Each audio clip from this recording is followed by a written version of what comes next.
La présidente du FN a semé le trouble hier en exprimant un malaise. Ce sont ses termes. C'est le mot qu'elle a utilisé au vu des images des otages rentrant du Niger avec des barbes, avec des chèches. Elle a ensuite parlé d'une maladresse, mais vous y voyez plutôt un lapsus. Votre parti pris, Hervé, Marine Le Pen, voit des islamistes partout?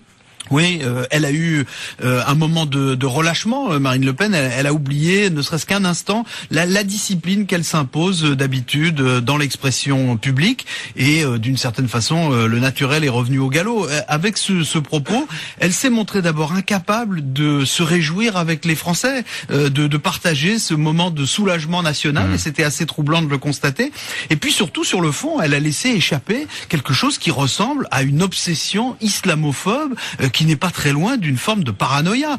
Cette idée que tout barbu serait musulman et que tout musulman est un terroriste en puissance, donc un ennemi de la France. Bon, c'était à la fois un peu insultant pour les otages, il faut le dire, et puis c'était assez désolant pour elle, mais c'était terriblement révélateur. Alors après, dans la journée, elle a expliqué qu'elle s'était mal exprimée, qu'elle avait seulement voulu faire part d'un ressenti face à la mise en scène du retour des otages. Vous la croyez ou pas ?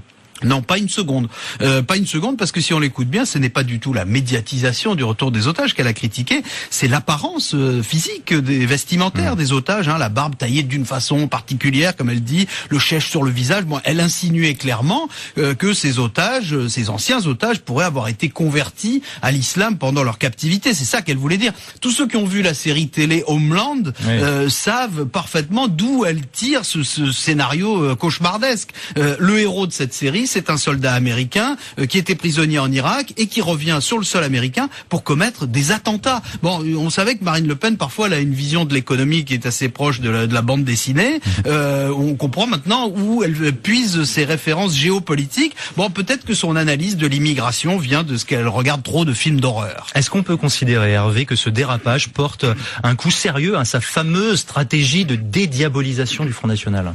Oui, on peut le considérer dans la mesure où elle s'est montrée sous un jour qui la dessert politiquement. D'ailleurs, c'est la raison pour laquelle elle s'est empressée de rectifier, de minimiser son propos. Bon, beaucoup de commentateurs disent depuis hier que c'est son premier dérapage. Bon, en réalité, ce n'est pas le premier, mais c'est la première fois qu'elle le reconnaît. Et c'est ça qui est significatif.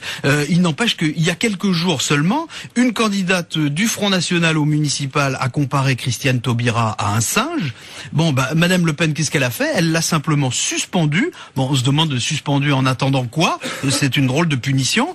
Mais en tout cas, on n'a pas entendu la moindre excuse de la part de ce parti politique à l'égard de la ministre de la Justice. Et c'est même le Front National, vous savez, qui a porté plainte contre Christiane Taubira à cause de la réaction de la ministre de la Justice contre cette attaque assez ignoble. Bon, c'est tout de même le monde à l'envers. En tout cas, l'UMP a sauté sur l'occasion hier pour attaquer Marine Le Pen. Est-ce que cet épisode peut modifier les relations entre la droite et le FN? Écoutez, si ce type de dérapage contribue à ouvrir les yeux des dirigeants de l'UMP et notamment de Jean-François Copé, qui disait encore la semaine dernière que le Front National copie beaucoup l'UMP sur les sujets liés à la nationalité, on va dire que ça va plutôt dans le bon sens. Bon, parce qu'avec cette phrase totalement déplacée et même assez dérangeante, Marine Le Pen a montré jusqu'à quel aveuglement sa haine de l'islam peut l'entraîner. Bon, elle a dit que sa formulation était maladroite. Bon, c'était plutôt une formulation typiquement d'extrême droite et le ressenti dont elle a parlé, il ressemble beaucoup à un ressentiment.